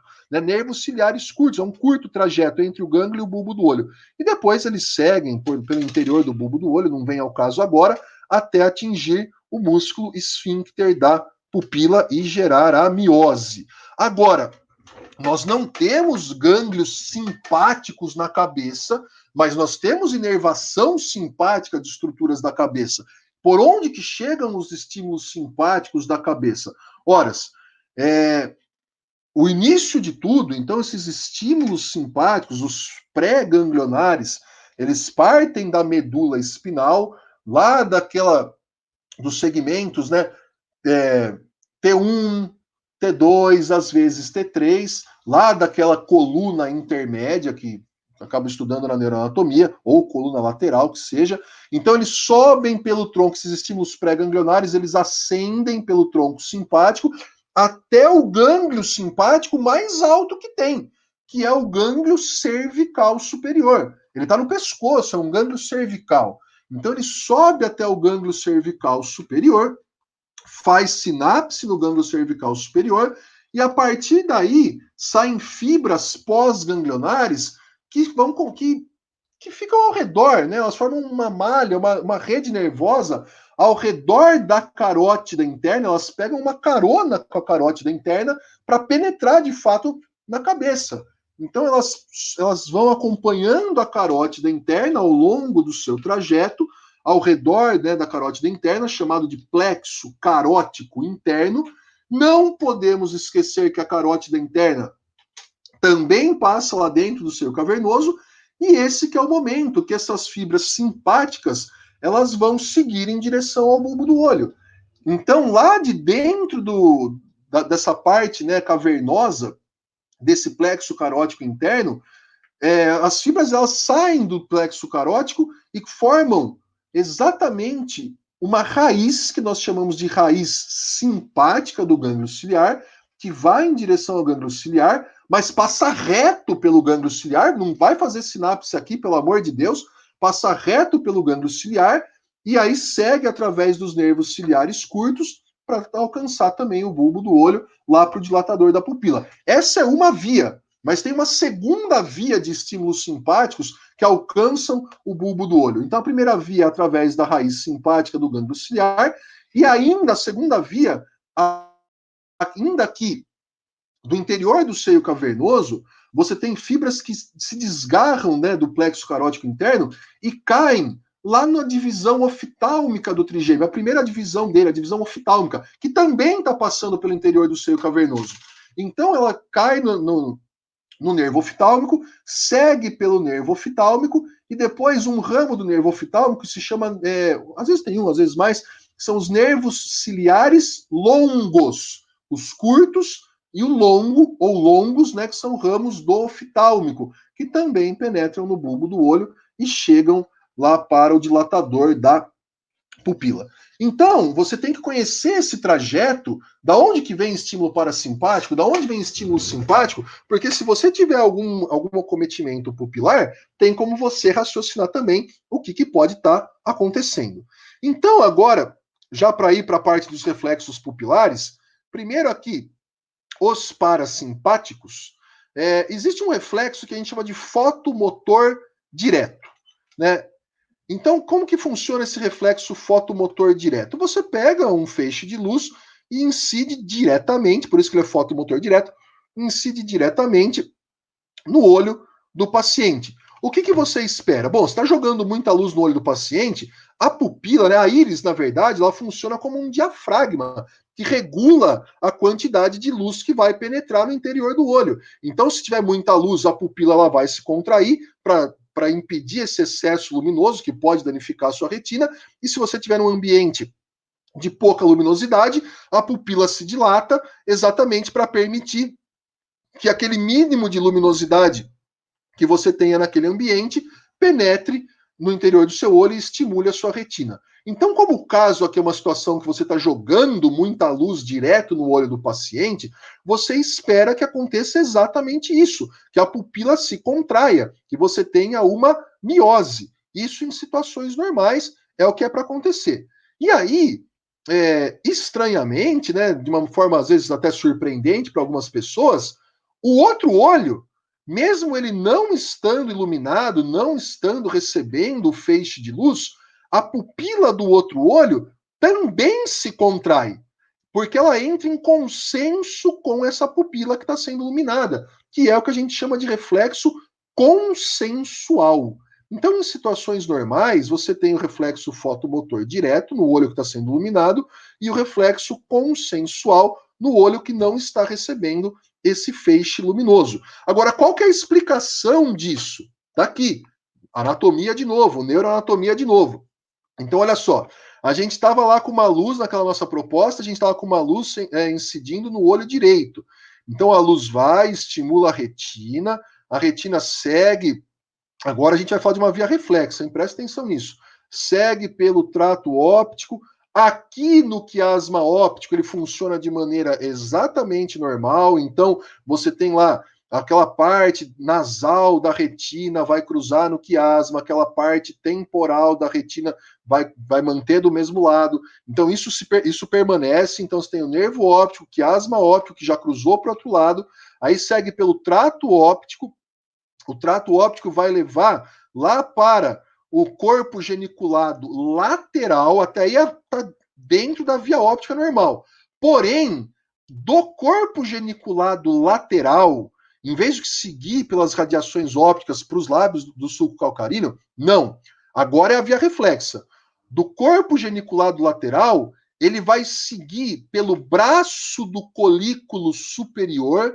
Lembra lá, estruturas do mesencéfalo, braço do colículo superior, e vai para uma região que é imediatamente superior ao colículo superior. A gente chama de região pré-tetal, né? Porque os colículos eles estão na região do teto do mesencéfalo, é a região pré-tetal, onde nós encontramos os núcleos pré-tetais. Então esses estímulos eles vão chegar através dessa via para estimular os núcleos pré-tetais. E olha que interessante, de cada núcleo pré-tetal aqui estimulado, ele vai mandar vai continuar esse estímulo em direção ao núcleo acessório do óculo motor do mesmo lado, ipsilateral, e também contralateral. Existe um cruzamento aqui na comissura posterior que um único núcleo já estimula os núcleos acessórios do óculo motor dos dois lados. E ele é duplamente, isso acontece duplamente, porque você também tem aqui a estimulação do cruzamento no quiasma. Então você tem uma dupla estimulação aqui de cada núcleo pré-tetal. Um cruzamento aqui, você teve um cruzamento no quiasma e o próprio núcleo emite do mesmo lado do contralateral.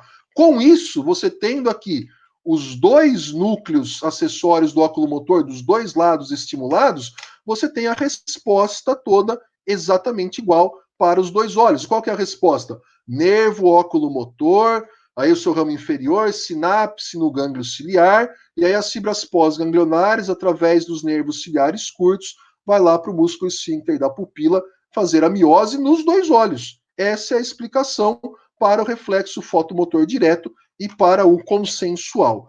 Se você consegue entender isso, agora você consegue comparar com situações aí adversas. Então, olha só essa situação que eu estou propondo. Você tem um feixe de luz incidindo diretamente aqui nesse olho esquerdo, mas você não está tendo a pupila não está se contraindo. Você não está tendo reflexo fotomotor direto. Então, e muito menos aqui um consensual, porque você não tem aqui o fotomotor direto. Então, o que que isso, né? Você tem ambas as pupilas dilatadas, o que que isso te sugere? Bom, você deve estar com algum problema na sua via aferente. O estímulo não está sendo captado. Né? Então, pode ser em qualquer ponto da via aferente, pode ser desde a retina, pode ser aqui no nervo óptico, no quiasma, no trato óptico, ou até mesmo aqui no braço do colículo superior, ou até mesmo no tronco encefálico. O fato é, esse estímulo não está chegando nos núcleos acessórios do óculo motor, porque se esses núcleos fossem estimulados, você ia ter as respostas motoras. Então, quando você tem esse tipo de situação, ele te sugere algum daqui defeito pupilar aferente, né, que é essa sigla, né, aferente relativo, que é a sigla que o pessoal da clínica usa muito. Então, quando você conhece o normal de uma situação, você consegue extrapolar para essas outras situações. E para acabar, né, que eu já falei demais, só uma comparação entre uma situação clássica que a gente já estudou, que a gente tem aqui a lesão do óculo motor, e agora eu vou até explicar o porquê. Então assim, essa situação clássica do óculo motor, a ptose parcial da pálpebra superior. Por que a ptose é parcial? Lembra que nós temos dois músculos que elevam a pálpebra. O levantador da pálpebra superior, que é o principal da situação, é o protagonista, mas lembra lá no início da aula do tarsal superior, que são fibras simpáticas, portanto, elas não dependem da inervação do óculo motor. Então, mesmo numa situação que você tem a lesão do nervo, você tem aqui a manutenção, né, um pouquinho que seja da pálpebra, não é uma ptose total, porque o tarsal superior, que são fibras que não têm essa capacidade toda de elevar a pálpebra, são feixes, né, de musculatura lisa, mas que mantém essa ptose parcial. O olhar para inferior e para lateral, a gente já entendeu por quê. E aí a midríase. Né? Lembra que eu comentei com vocês, a pupila está muito dilatada. Por que essa pupila está dilatada? Ora, ele não tem a capacidade de realizar miose, porque a miose é parasimpática, que vai pelo óculo motor. Ele perde essa capacidade de fazer a miose, então, consequentemente, predomina a midríase. Então, esse olho está sempre com a pupila mais dilatada do que o outro olho que está íntegro. E aí, você tem, evidentemente, um olho apontado numa direção e outro olho nessa, você tem o que o pessoal chama de diplopia. São duas, é uma visão dupla, tem dois campos visuais, a formação de duas imagens diferentes, e isso é um problema, evidentemente. Agora, compara com essa situação aqui em cima. Isso daqui, olha só, também tem aqui uma ptose parcial, e eu não tenho desvio de olhar, mas eu também tenho aqui algum acometimento pupilar. Essa pupila aqui, ela está menor do que essa daqui. É o oposto. Aqui a gente tinha uma pupila dilatada, midríase, e aqui a pupila está em miose. O que será que pode estar acontecendo aqui? É exatamente uma interrupção na via simpática, que é a chamada síndrome de Horner, onde você tem essa ptose. E por que você tem essa ptose aqui palpebral? É uma ptose menor do que essa, de fato, porque aqui sim o músculo tarsal superior não está atuando, mas você tem o óculo motor. É exatamente o mesmo raciocínio aqui agora. Se você não tem fibras simpáticas chegando nesse olho para fazer a midríase, vai predominar as fibras parasimpáticas que estão chegando pelo óculo motor. Então esse olho vai estar sempre em miose, ou pelo menos a pupila sempre mais contraída do que esse olho. E aí, muito embora você não tenha como avaliar isso na imagem, também é um sinal característico da síndrome de Horner que você tem lá a ausência de sudorese, a anidrose, e o rubor facial nessa hemiface do olho acometido. Ué, a anidrose, você lembra que as glândulas sudoríparas são estimuladas por inervação simpática. Se você não tem inervação simpática chegando, você não tem sudorese. E o rubor facial, você lembra que a ação simpática ela tem essa função de vasoconstrição. E se você não tem a ação simpática para dar vasoconstrição dos vasos, você vai ter uma vasodilatação. E aí você vai ter esse rubor facial nessa hemiface. Então, são casos onde você tem pitose em comum, mas completamente por causas distintas, e você tem acometimento pupilar nos dois casos, mas embora também completamente opostos. Mas eu gosto de comparar isso para os alunos, para eles entenderem, ver se eles estão entendendo bem. Mas então é isso, eu falei demais.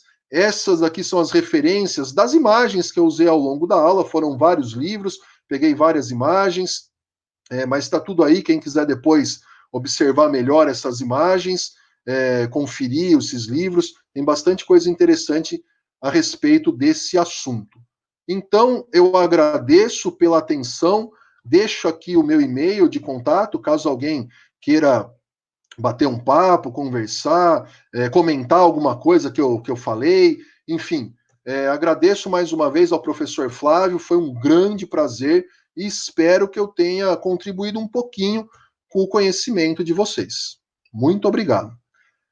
Para finalizar, Flávio, eu vou deixar aqui mencionado que é um canal que eu e o professor William Baltz, aqui do departamento, né, a gente divide uma disciplina aqui de anatomia de cabeça e pescoço, nós temos um canal no YouTube que se chama No Anfiteatro Anatômico.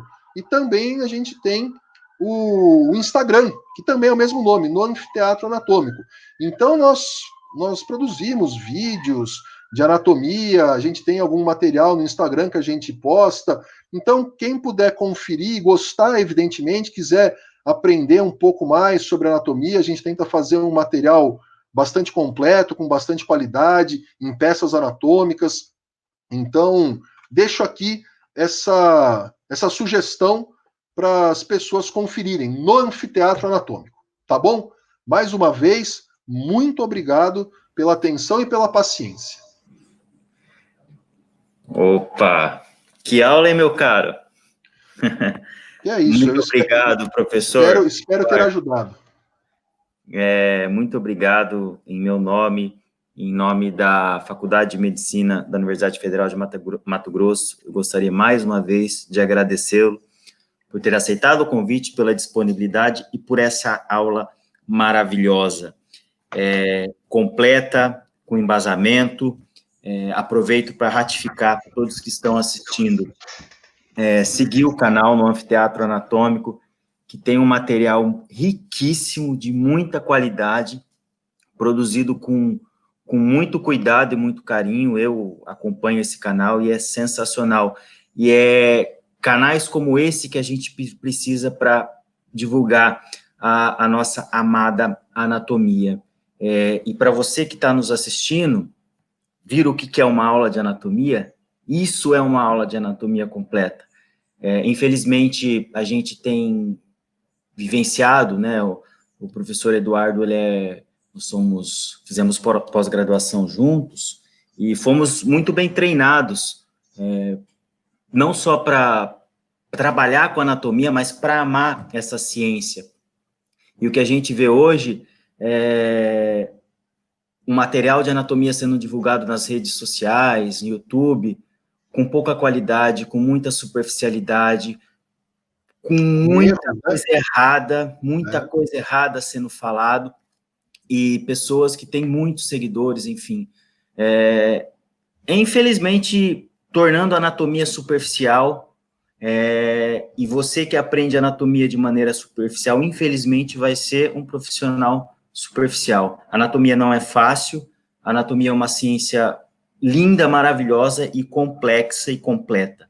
A gente não consegue aprender anatomia brincando, é uma coisa muito séria, a gente não aprende anatomia com estereótipo, né? Então, canais como o do professor Eduardo, do professor William Baltz, da UFES, são sensacionais para você que realmente quer aprender anatomia de qualidade com conteúdo, sem brincar.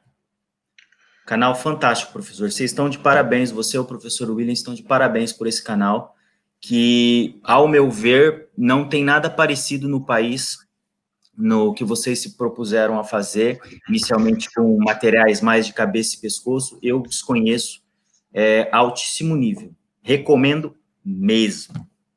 Poxa vida, Flávio, eu fico muito lisonjeado pelas suas palavras. Como você disse, a gente fez pós-graduação juntos, então eu te conheço há muito tempo. Eu sei do seu comprometimento profissional com a anatomia e com tudo que você se propõe a fazer, e não é de hoje, eu te conheço há um bom tempo.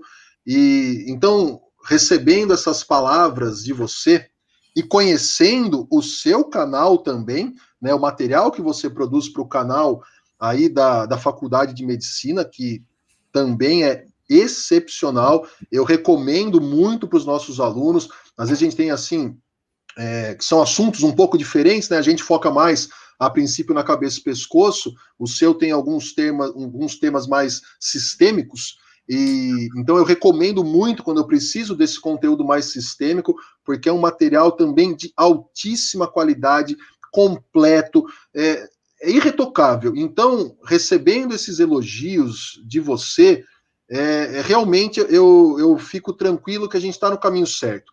A gente ainda é um canal que está começando, nós não temos muitos vídeos, porque o foco não é linha de produção, não é quantidade, é a qualidade, igual você disse. E isso é o ponto principal. A gente foca muito na qualidade, a gente estuda, a gente uma série de livros, de artigos, a gente disseca a peça, isso é um grande diferencial. A gente às vezes não tem a peça para mostrar o que a gente quer, então a gente vai lá e disseca a peça para mostrar de fato. A gente dá valor para a ciência anatômica. É Tudo isso que você... a junção da teoria com a prática, né? Porque a teoria, você colocar uma pessoa para falar um determinado assunto aqui, se ela estudar uma meia horinha, pode ser que ela consiga se sair bem, né? E quando você tem a prática associada, e é ali que o bicho pega, né? É na prática, que você diferencia os meninos dos homens, né? E, infelizmente, a gente teve que migrar, né? Sair de uma sala de aula para começar a desenvolver videoaulas, porque a gente estava sendo bombardeado por muita informação, estamos sendo bombardeados por muita informação muito ruim, né? Uma ou outra aula a gente consegue aproveitar, que existem alguns canais aí, mas são muito poucas, né? Infelizmente, hoje, o que dá like ou que dá visualização é você brincar, você desenhar uma artéria no pescoço, é você pôr um óculos, é você tripudiar com o esqueleto, dançar, estudar anatomia do dominó, enfim. Mas aí, ó, deixa só para te falar uma coisa.